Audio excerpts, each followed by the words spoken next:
Bismillahirrahmanirrahim. Assalamualaikum warahmatullahi wabarakatuh. Materi hari ini yaitu tentang manusia, tugasnya sebagai Abdullah dan Khalifah fil Ardi. Kita lewatin itu, kita langsung ke sini. Oke.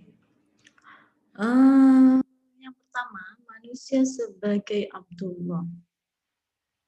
Sebagai Abdullah, manusia itu Abdullah itu terdiri dua kata ya, abdun sama Allah, berarti abdunnya Allah. Abdun itu apa? Abdun itu artinya hamba. Pekerjaan yang dilakukan oleh abdun adalah ibadah. Makanya di sini pada slide ini kita bicara tentang ibadah. Berarti tugas seorang abdun itu adalah beribadah. Ibadah, yang dimaksud dengan ibadah itu apa? Mungkin kalian pernah dengar juga ada yang nama istilahnya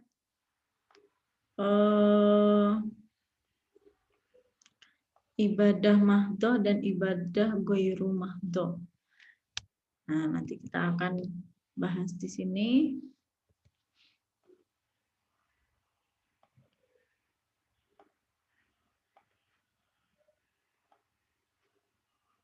Oke.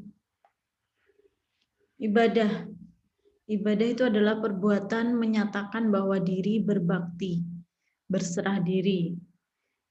Ada yang juga menyebut sebagai ibadah itu berbuat baik sesuai yang dianjurkan oleh agama, sesuai dengan Al-Quran.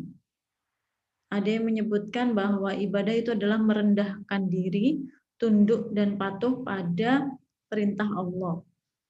Nah, yang selanjutnya itu ibadah sebagai mematuhi perintah Allah dan menjauhi apa yang dilarang.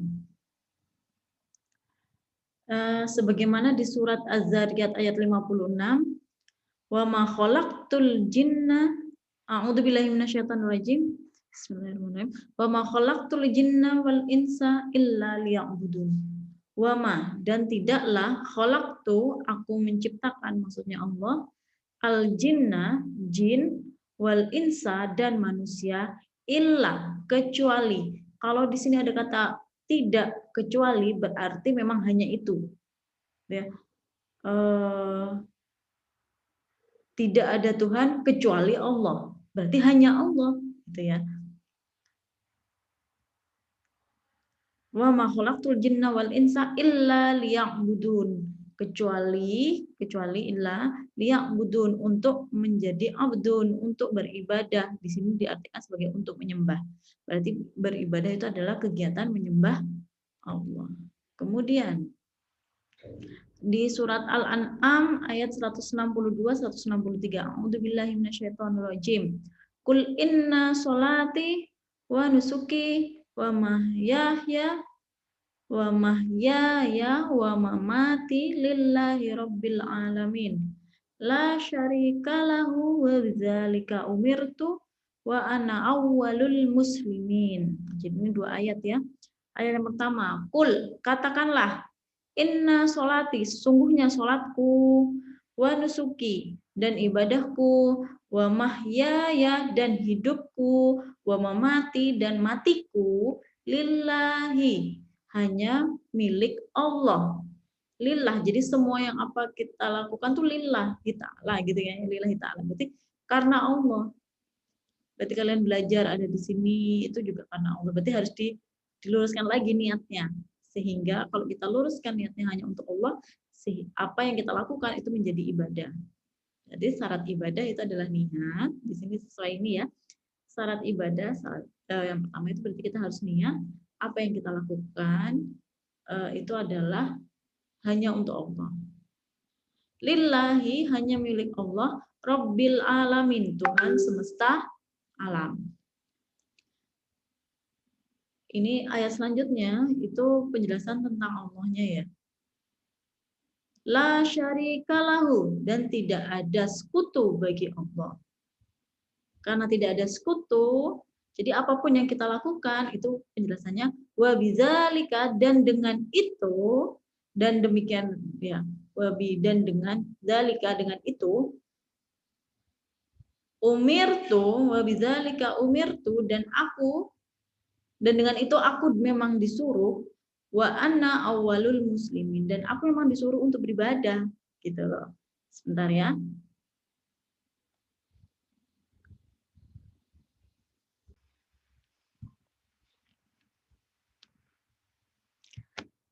Oke. Selanjutnya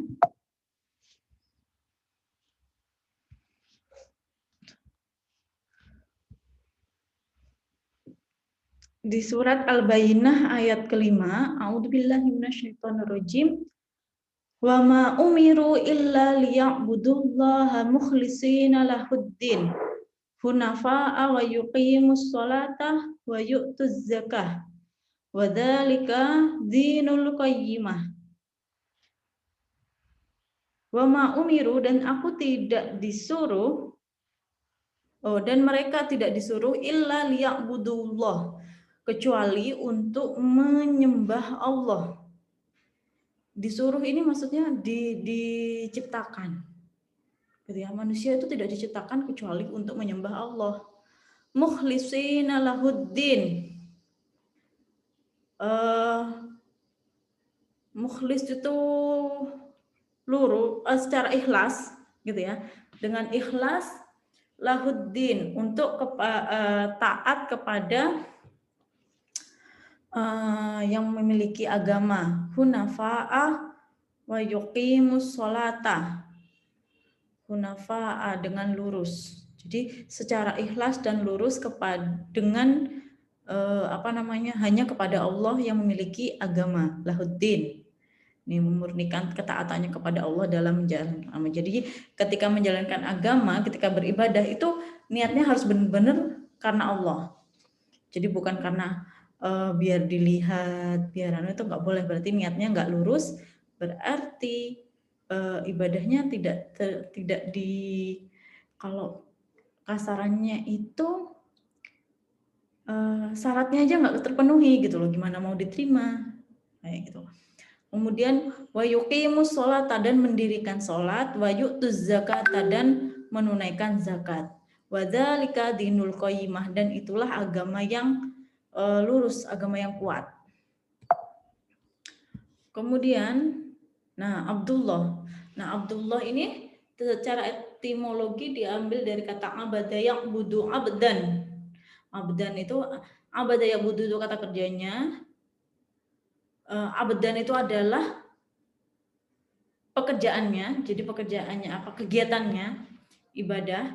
Fahuwa abidun, dan mereka adalah abidun. Abidun itu adalah hamba, budak. Ya, ini seseorang yang tidak memiliki apa-apa, bahkan dirinya sendiri itu adalah milik tuannya. Jadi kalau hamba sahaya pada zaman dahulu, budak itu adalah seperti itu. Jadi tidak memiliki kebebasan, tidak memiliki kehendak pribadi. Sehingga karenanya seluruh aktivitas hidup hamba hanya untuk memperoleh keridhaan tuannya, untuk menghindari murkanya. Jadi seluruh aktivitas hidupnya itu hanya untuk menaati tuannya gitu. Manusia adalah hamba Allah atau Abdullah. Jiwa dan raga hanya milik Allah, hidup dan mati di tangan Allah. Rizki, miskin kayanya itu adalah ketentuan Allah, dan diciptakan hanya untuk ibadah dan menghamba kepadanya. Oke, ini. Ibadah dalam bahasa Arab dari kata abda, yang berarti menghamba. Jadi meyakini bahwa dirinya itu hamba berarti harus melakukan ibadah. Nah, ibadah ini adalah bentuk taat dan hormat kepada yang menciptakan, kepada tuannya gitu, kepada Tuhannya gitu ya. Kemudian ini secara terminologi itu berarti dipahaminya gitu ya, bukan secara arti katanya. Menurut Hasbi As-Siddiqi, Ibadah itu adalah bentuk pengesaan Allah dan pengagungannya dengan mengagungkan Allah gitu ya, dengan segala kepatuhan dan kerendahan diri kepadanya. Menurut ulama akhlak, ibadah itu adalah pengamalan segala kepatuhan kepada Allah secara badaniah, secara fisik. Gitu ya. Jadi bentuk mengagungkan Allah, mematuhi secara semua perintah Allah secara fisik dan juga menegakkan hukum-hukumnya, syariahnya ya. Kemudian menurut ulama tasawuf, ibadah itu adalah perbuatan mukallaf. Mukallaf itu orang dewasa yang sudah dikenai kewajiban gitu ya. Yang berlawanan dengan hawa nafsunya untuk mengagungkan Tuhannya. Gitu ya. Jadi kayak kita pengennya nggak sholat, pengennya nyantai-nyantai rebahan gitu ya. Tapi itu kita harus melawan itu, harus sholat. Kemudian pengen makan banyak-banyak padahal kita diperintahkan oleh Allah untuk berpuasa seperti itu. Sedangkan menurut ulama fikih, ibadah itu adalah segala kepatuhan yang dilakukan untuk mencapai ridha Allah dengan mengharapkan pahala di akhirat. Gitu ya. Jadi Allah sudah menjanjikan gitu ya, barang siapa yang mengikuti perintah Allah gitu ya, itu akan mendapat kehidupan yang layak gitu ya, bukan layak, kehidupan akan mendapatkan jannah gitu, mendapatkan surga, akan mendapatkan ganjaran yang setimpal. Jadi apapun yang akan dilakukan selama hidupnya, dia akan mendapatkan balasan. Perbuatan baik akan mendapatkan surga, perbuatan yang buruk akan mendapatkan neraka. Jadi alangkah sia-sianya kalau kita hidup tapi akhirnya di neraka gitu. Lebih baik kita hidup yang sebentar ini tapi berakhir baik, berakhir di surga itu. Kemudian menurut jumhur ulama, kebanyakan ulama yaitu ibadah adalah nama yang mencakup segala sesuatu yang disukai Allah dan diridhoinya. Baik berupa perkataan, perbuatan, baik itu secara terang-terangan ataupun secara diam-diam, ataupun yang dilakukan secara fisik gitu ya, yang kelihatan, yang nampak, ataupun yang ada di dalam hati. Itu juga termasuk dalam ibadah. Oke, manusia sebagai Abdullah itu sudah jelas tugas-tugasnya adalah mengabdi, patuh, dan taat pada perintah Allah yang disampaikan melalui Rasulullah. Jadi di sini tidak ada manusia itu tidak diberi ruang kreativitas untuk ibadahnya. Maksudnya begini, Allah tidak memberikan kesempatan kepada manusia untuk silahkan sholat sesuai kreasimu, enggak. Tapi kita diperintahkan sholat sesuai dengan apa yang dilakukan oleh Rasulullah. Rasulullah sholatnya gimana, kita diperintahkan untuk sholat seperti itu. Puasanya seperti apa, kita diperintahkan puasa, tapi puasanya juga yang sudah dicontohkan oleh Rasulullah. Kita tidak diberi kesempatan untuk mengkreasikan sendiri puasa sesuai maunya kita, sholat sesuai maunya kita, itu enggak ada. Semuanya sama. Cuma nanti ada istilahnya keringanan, rukhsah. Keringanan ini pada kondisi-kondisi tertentu. Gitu ya. Tapi ketika kita tidak mengalami pada kondisi-kondisi tersebut, kita tetap pada kewajiban yang sama semua manusia. Itu. Jadi sebagai Abdullah, manusia itu kecil, manusia itu tidak punya ruang untuk mengkreasikan, manusia itu harus patuh. Itu sebagai Abdullah. Kemudian di sini ada Quran surat Al-Qasas ayat 77. A'udzubillahi minasyaitonirrajim. Bismillahirrahmanirrahim.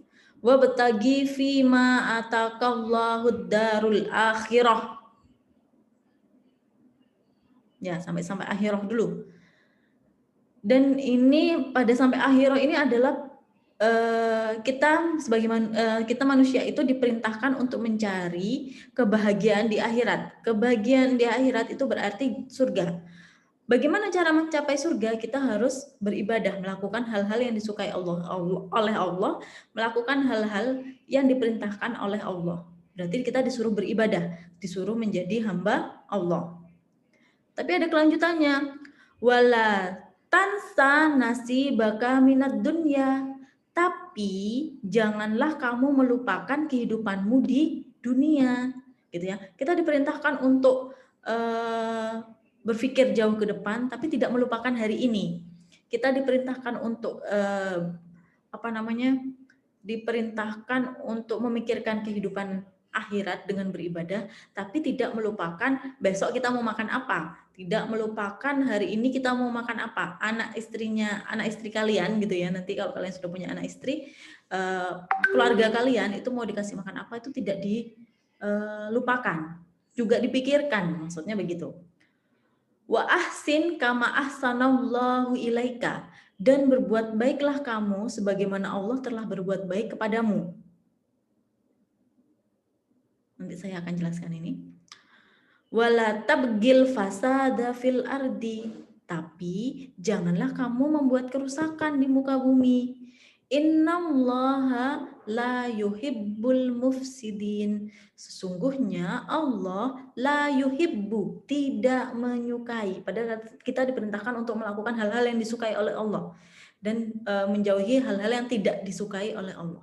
Nih, wala innallaha la yuhibbu, tidak menyukai al mufsidin, orang-orang yang berbuat kerusakan. Oke. Ayat ini yang menjadi penghubung antara manusia sebagai Abdullah dan manusia sebagai Khalifah fil ardi. Nah, oke, selanjutnya. Tadi saya akan menjelaskan ya, wa ahsin kama ahsanallahu ilaika. Gitu ya. Kita disuruh berbuat baik sebagaimana Allah telah berbuat baik kepada kita. Perbuatan baik Allah, perbuatan baik yang mana yang sudah Allah lakukan untuk kita, gitu ya. Kita itu diperintahkan untuk hidup kita diberi kenikmatan untuk hidup di muka bumi ini. Itu nikmat, itu perbuatan baik. Hidup di muka bumi ini kita tidak dibiarkan tanpa bekal. Kita diberi alam semesta ini untuk dikelola. Kita diberi alam semesta ini untuk diambil manfaatnya, untuk dimanfaatkan, untuk dipakai agar bisa hidup dengan baik di dunia, gitu. Selain itu, manusia itu juga dibekali akal. Akal inilah yang dimaksudkan bisa dengan akal ini manusia bisa memanfaatkan alam semesta ini. Kalau manusia nggak punya akal, ya dia akan sama aja kayak hewan, gitu ya. Instingnya aja yang main, gitu ya, nggak ada akalnya. Insting hewan itu kan cuma bertahan hidup, intinya seperti itu. Bertahan hidup itu ya butuh makan, butuh minum, butuh melanjutkan hidupnya, butuh melanjutkan keturunan. Just it. Tapi kalau manusia dengan akalnya, dia punya keinginan besok itu lebih baik daripada hari ini, gitu ya. Kalau besok itu biar besok lebih baik daripada hari ini, itu saya harus ngapain? Saya hari ini kesulitan ke pasar, gitu. Saya hari ini kesulitan mencari makan. Gimana caranya biar besok saya nggak kesulitan? Itu yang dipikir oleh manusia. Oh, berarti ketika dulu masih awal-awal manusia purba itu kan hidupnya, kalau kita bicara tentang teknologi itu kan berarti bicara tentang sejarah manusia. Oke, kalau bicara tentang sejarah manusia itu berarti berangkatnya pertama dari manusia purba. Kalau kita bicara sejarah ya, jadi kita sejarah dunia yang kita pelajari, bahwa manusia dulu pertama kali belajar berburu dan meramu, mungkin kalau kalian masih ingat. Jadi pada saat awal-awal manusia itu mencari makannya adalah dengan berburu, gitu ya, berburu hewan, kemudian memakan buah-buahan yang ada. Jadi berburu dan meramu itu. Kemudian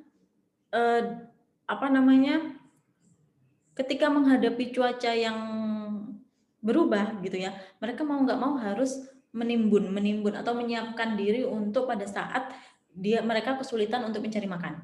Nah, ini sudah berarti sudah pakai akal, gitu loh. Gimana caranya biar besok saya tidak terlalu kesulitan mencari buah seperti hari ini, misalnya. Kemudian manusia mulai berpikir, kalau ini buah diambilin terus, nanti lama-lama buah ini habis. Akhirnya mereka berpindahlah.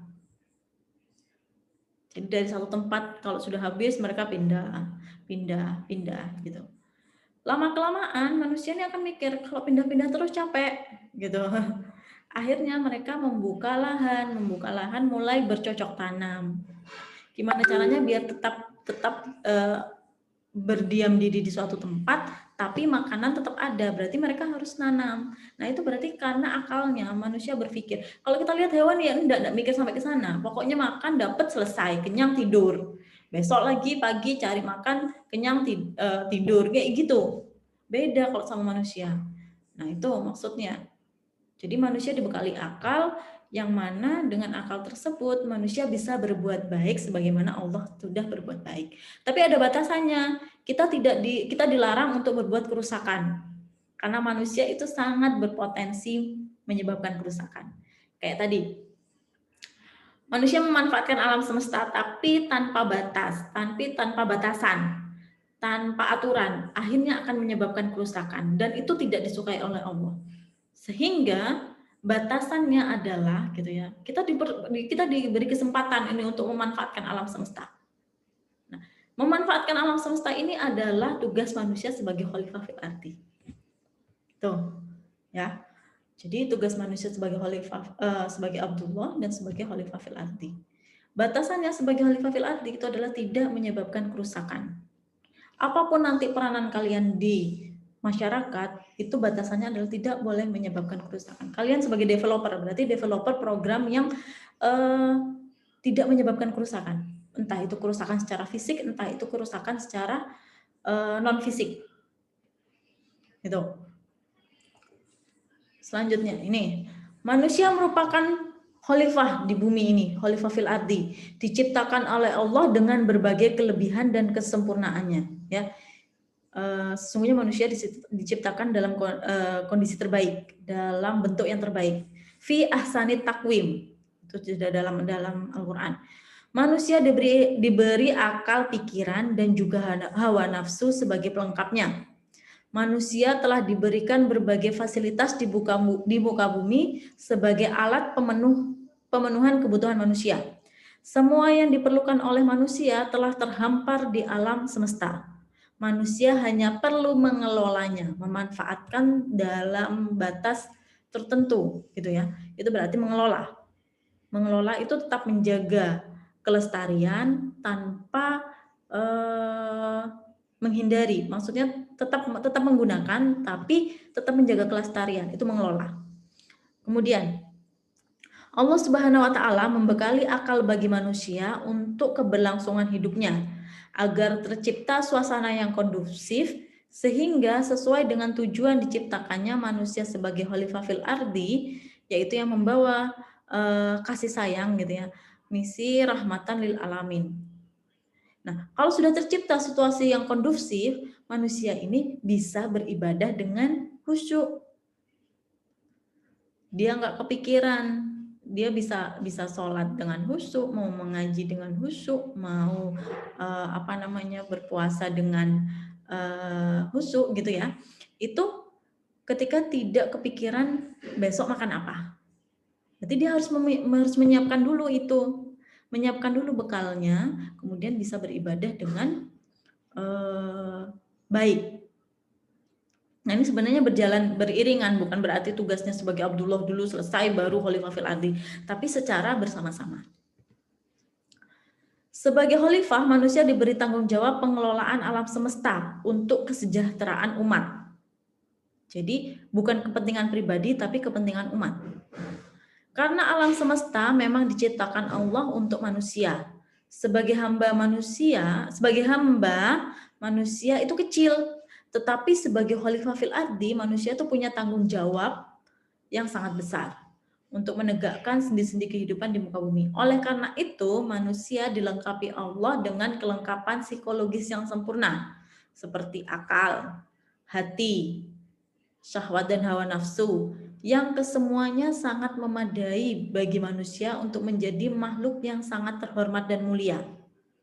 Makanya di Al-Baqarah itu kan pada saat Nabi Adam diciptakan, itu malaikat jin dan setan diperintahkan untuk sujud.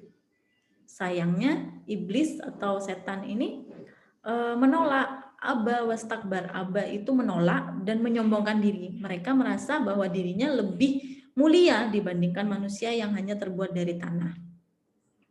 Di samping itu juga sangat berpotensi dengan semua kelengkapannya tadi gitu ya, manusia itu juga berpotensi terjerumus pada posisi yang rendah dibandingkan binatang, yaitu apabila memperturutkan hawa nafsu saja tanpa ada peran serta akal dan hati. Jadi itu semuanya harus bekerja bersama-sama untuk menjadikan manusia ini benar-benar makhluk sempurna yang terhormat dan mulia. Itu yang bisa saya sampaikan. Assalamualaikum